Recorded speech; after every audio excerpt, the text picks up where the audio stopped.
Welcome, everyone.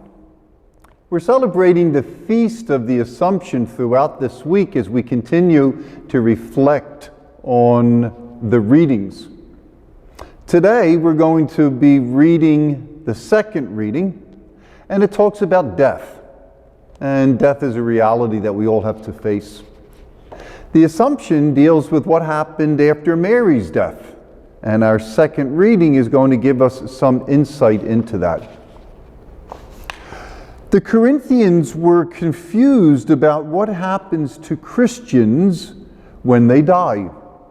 So Paul is attempting to answer their questions in this part of the letter to the Corinthians.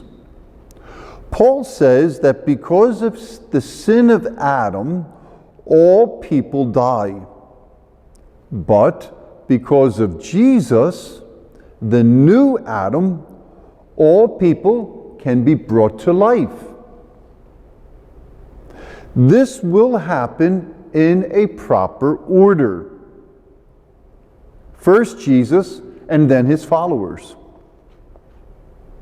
When Jesus comes at the end of time, he will destroy death, all his enemies, and all authorities.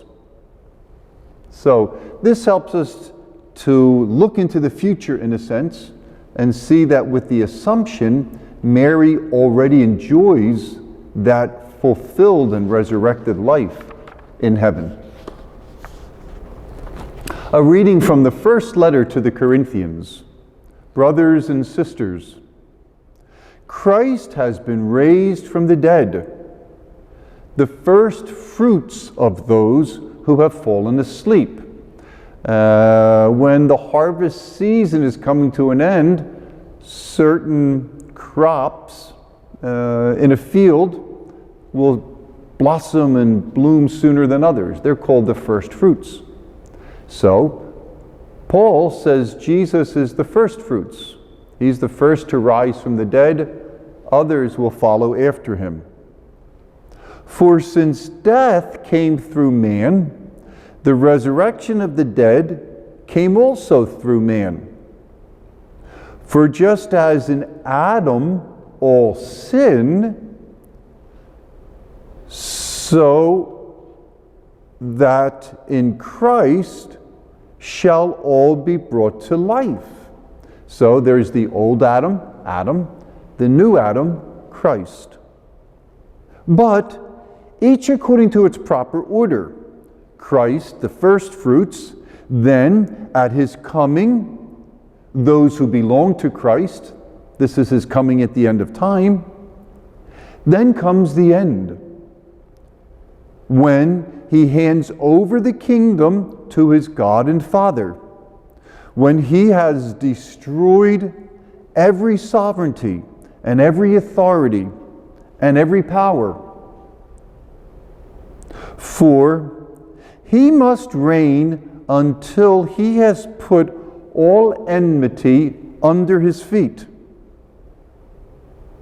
The last enemy to be destroyed is death, for he subjected everything under his feet. So in Mary's Assumption, Jesus puts death under his feet and subjugates that. And that's why we hear this reading today. Again, like I always say, read this reading a couple of times throughout the day. Read it out loud.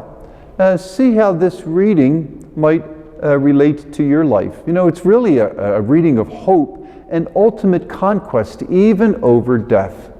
We all miss our loved ones who have died. We hope and pray that their souls are in heaven. And we hope and pray that we will be in heaven one day as well. And in time, in this great mystery, our bodies and our souls will be reunited. Come back tomorrow, which hopefully is going to be Thursday in your calendar. And then on Friday, we're going to be looking at the Gospel for the Feast of the Assumption on Thursday. And then on Friday, we see how it could apply to our lives. Thanks, and God bless you.